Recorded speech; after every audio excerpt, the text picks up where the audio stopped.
Bonjour. 8h22, Arnaud Demange. Bonjour Arnaud. Bonjour, on arrive avec Laurel et Hardy, comme ça, hop là, Emmanuel Le Chypre et moi. Bonjour Apolline, bonjour à nos auditeurs chéris. Chers auditeurs, j'ai d'ailleurs un service à vous demander.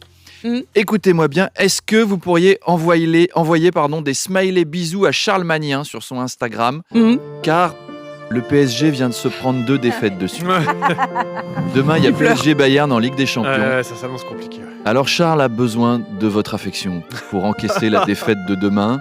On n'a pas envie ici de voir ces beaux yeux noisettes pleins de larmes quand les Allemands vont célébrer leur victoire sur la pelouse du parc. Alors aidez mon ami dans cette épreuve, envoyez des bisous, des câlins, des photos tout nus, faites quelque chose. Arnaud, l'Assemblée nationale a rejeté une proposition de loi qui visait à instaurer un repas à 1 euro pour les étudiants. La députée macroniste Prisca Thévenot a justifié ce rejet, je cite, en disant « C'était pour éviter que les fils de millionnaires en profitent ». Oui, elle a vraiment dit ça. Parce que s'il y a un truc... Je l'avais pas vu, j'avoue. Bah oui, elle l'a tweeté. Et c'est vrai que s'il y a un truc que les macronistes ont en horreur, c'est de favoriser les riches. Ah ça, oui. ils détestent. Et Prisca Thévenot a raison. Moi, j'étais étudiant en art. Parfois, j'allais déjeuner au Crous avec les copains de la fac d'en face. Quand on arrivait pour manger, les fils de millionnaires avaient déjà pris toutes les langues de bœuf bouilli. Il n'y en avait plus pour nous. Moi, un jour, il y avait des pommes de terre à l'eau et de la mayonnaise industrielle. Et tu voyais les fils de millionnaires taper aux vitres et doubler dans la file pour être les premiers. Non, mais ils saoulent les fils de millionnaires. Je les vois chez Lidl à profiter des prix bas là. L'autre jour j'étais chez Action et il y a la fille de Bernard Arnault qui vient prendre le dernier cubi de rosé. Elle abuse. J'ai ma sœur qui est bénévole au Resto du Cœur. Bon bah quand elle voit le fils Fabius qui vient prendre des yaourts, ça lui fait un peu mal au cul. Alors fermons les Restos du Cœur parce que si ça sert à alimenter les millionnaires, c'est pas la peine quoi.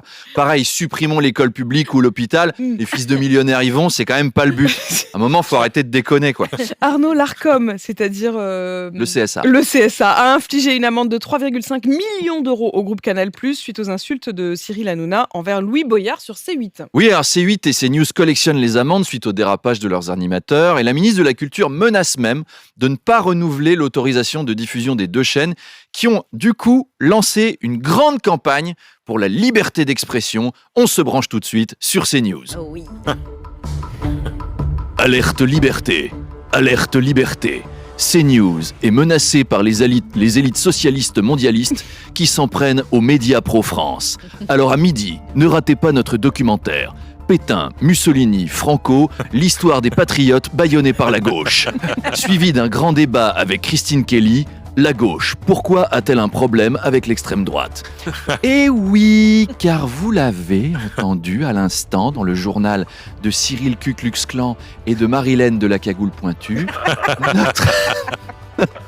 notre groupe Canal+ a reçu une amende record car Cyril Hanouna a insulté le député gauchiste Louis Boyard. Mais quand on dit qu'un gauchiste est un abruti, est-ce une insulte ou un constat ? Philippe Bilger, vous êtes magistrat, qu'en pensez-vous ? Effectivement, Christine, la liberté d'expression est attaquée quand on ne peut plus traiter les députés gauchistes d'abrutis. Samuel Paty est mort pour qu'on puisse insulter les députés gauchistes, je le rappelle quand même. Charles de Gaulle a libéré la France pour qu'Éric Zemmour puisse dire sur notre antenne que Pétain avait sauvé des juifs. C'est tout le sens du combat gaulliste. Est-ce que vous imaginez un pays où un animateur ne pourrait plus insulter un député ? Ce serait la dictature. Téhéran sous les mollahs qui ont sassé le Shah d'Iran.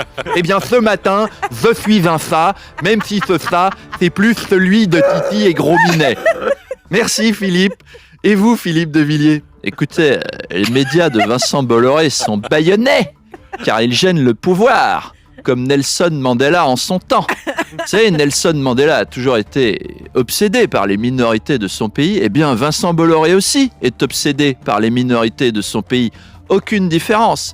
Signalons que M. Bolloré a d'ailleurs énormément fait pour les enfants d'Afrique, à qui il a fourni de nombreux emplois, dès 10 ans. Alors Vincent Bolloré ne serait-il pas le nouveau Martin Luther King ? Je pose la question.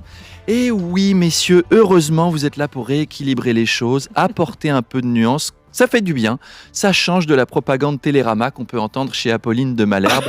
Enfin, un autre son de cloche. Arnaud, on en a parlé depuis dans le 32-16 à 7h20. Ce week-end avait lieu une nouvelle grande manifestation contre la réforme des retraites. Oui, 2,5 millions selon la CGT, 963 000 selon la police. Et encore une fois, l'occasion de faire un petit quiz pancarte. Youhou.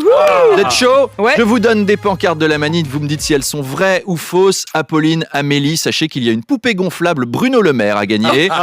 Mais également... C'était Amélie. Je tiens à dire c'est que Amélie ce cri du cœur... qui prend. C'est une poupée aussi gonflable Elisabeth Borne pour les garçons. Je sais que Manu la voulait Pour tout à Manu, l'heure. Attention, main sur les champignons. Top, c'est parti. Contre le burn-out, la solution c'est le born-out. Vrai? Vrai. Une caisse de retraite, c'est pas un cercueil. Vrai? Faux. Ah, faux. Ah, elle est bien positionnée pour gonfler Bruno Le Maire. Réforme des retraites contre vraie forme en retraite. Oh, faux. Il est vrai. Vrai. C'est difficile. Mamie et papy font de la résistance. Faux. Ah, vrai? Faux. Oh, Faux. elle Ah, est- c'est balèze, Le reste hein, en c'est inspiré, balèze, c'est hein. excellent. Tu bluffes, Macronie. Faux. Ah, Elle est vrai? pas. Vrai. Ah, il est vrai. non. Vrai. Macron, avec ta réforme, fait comme Charlemagne, pratique le retrait. Mais c'est forcément vrai. C'est vrai. Ça ne peut être que vrai. Peut-être que D'abord, vrai, c'est moi et qui c'est l'ai vrai, évidemment. Eh bien, je crois qu'Amélie a gagné une poupée gonflable Bruno Le Maire. Soufflé dans Bruno, exactement. Et à demain. Arnaud Demanche.